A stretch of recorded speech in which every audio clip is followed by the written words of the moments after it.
Hey guys, how's it going? It's Dr. Jake again at Long Line Fitness and Wellness. Hopefully you've already viewed part one of our video between Mr. Steve Caston and myself, owner, proprietary, general, master, guru, sensei at Alchemy Jiu-Jitsu in Smithtown.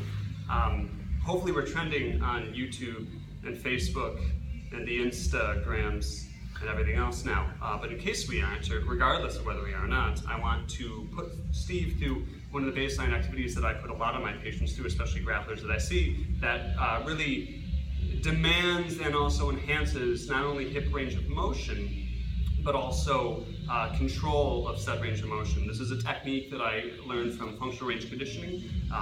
The brilliant Dr. Andrea Spina and his colleagues have created this system that not only kind of demands that you have baseline range of motion, but also control in the long and the short range. As Steve was showing in the last video, the spiral clinch itself demands that you're in a position of flexion of the hip as well as external rotation, let alone all the lower extremity kinematics that you need. So for the purpose of our video, we're going to be going over the hip controlled articular rotations in a seated position. I commonly refer to this as the seated hip swivel. To help patients understand why we're doing it and understanding it. And the best thing about this is that it demands a neutral pelvis and the ability to dissociate or separates the femoral motion from the acetabulum. Now your hip is a ball and socket joint. There's a femoral head and an acetabular socket, which is part of the pelvis.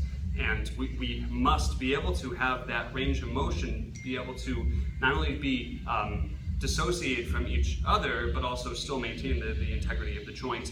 Being a ball and socket joint has a tremendous amount of range of motion, but with great power comes great responsibility. We have to be able to maintain and control that. So, Steve, do me a favor. You're going to go into seated position. You're going to have the knees bent roughly at 90 degrees, and the hips out in slight abducted position. Abducted meaning abduct from the midline. Now, I don't care as much where he puts his hands. They can be slightly further towards his body or slightly further away. Understanding that will control that pelvic tilt that goes on.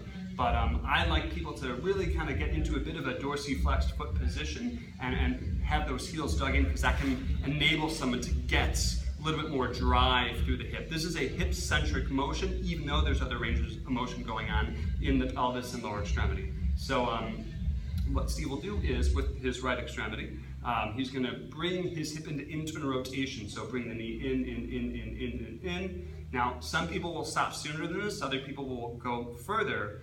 Steve is doing a very good job, and in particular, Steve is keeping his sit bones here down on the ground, and that's critical for this. Now, from this position, I want you to go into an external rotation position. Bring the knee out until you hit the barrier. And now from here, you'll bring the other side into internal rotation. Keep going. You can see there's a little bit of discrepancy from left to right. We're working on it, don't worry. Hypothetically, if he were my patient, I would say that, but he's not, of course, obviously, HIPAA. So from this position, hip into external rotation, back the other way, left hip, please, keep going. Wonderful. And we're back at the start, and now he'll do the same thing on the right side. Now, few addendums, few notes of great import. One, he is not going into what we call closing ankle pain or pinching pain. Meaning that if he brings his hip in, he gets a pinch in here, the ouchies, he's not doing that. He's communicating with me effectively and communicating with himself to avoid going into pain. Perhaps more importantly, he's doing this actively. This is not a passive range of motion where you bring your hip back and forth and hope for something to happen. That's not really how you acquire, let alone control range of motion. This is all about controlling yourself. So, what we can do with this, because of it's active, is Steve can now do the same exact activity, but let's just say he did baseline tension of 50%. Now I'm going to have him do the same exact activity at 75%. Now obviously, those keeping track at home, those math nerds, it's 25% more. That is that much more tension. And the number is arbitrary, but the idea is that I want him to generate more force in the same range of motion. So go ahead, please. He's going to go slower, but with more intensity. That's where that digging the heel in of that dorsiflexed ankle comes into play here. And now go out. You can see the grimace he's making. That's the face you should be making. That's the correct face for this. Keep going out. And now this side forward, please keep going in. Can you go further? That's okay. And come back out. Again, Steve is not going into pain. He's hitting the barrier of where he's at. And what you should experience is as you go through this a few times, a few reps of this back and forth, each side, you're still keeping the sit bone down on either side, but you're able to go a little bit further the next time. And you can even ramp up that contraction as you're going through this active range. Wonderful. How do you feel now? A little bit better. Good, okay, good, all right. A few reps, he's already a little bit better. That's not too shabby. Imagine what will be after even more reps. Right. Wonderful. Anything you'd like to add at all?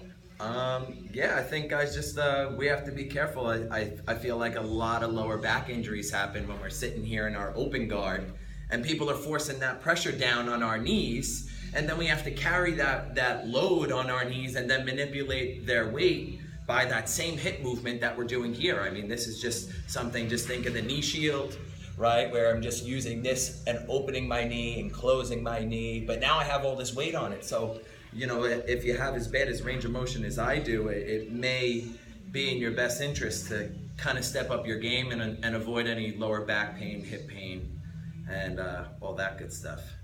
Wonderful. Yes, the lower back's important, and for the sake of this video, so it's not 47 minutes long, I will hold off on talking about it, but Steve hit several nails on several heads with that, so thank you, I appreciate that. Again, I mentioned in the last video, I know you wrote it down and it almost got tattooed on your skin. We're having a seminar coming up on Sunday, September 24th. It's going to be at Smithtown, New York, at Alchemy Jiu-Jitsu, Steve's home away from home, and we're going to go over anatomy just like this, along with some prehab and rehab activities one can do to strengthen their jiu-jitsu technique as well as their range of motion, both of which are of great importance. Nice. Awesome, guys. Yeah, hope you guys can make it, and we'll see you there. Awesome.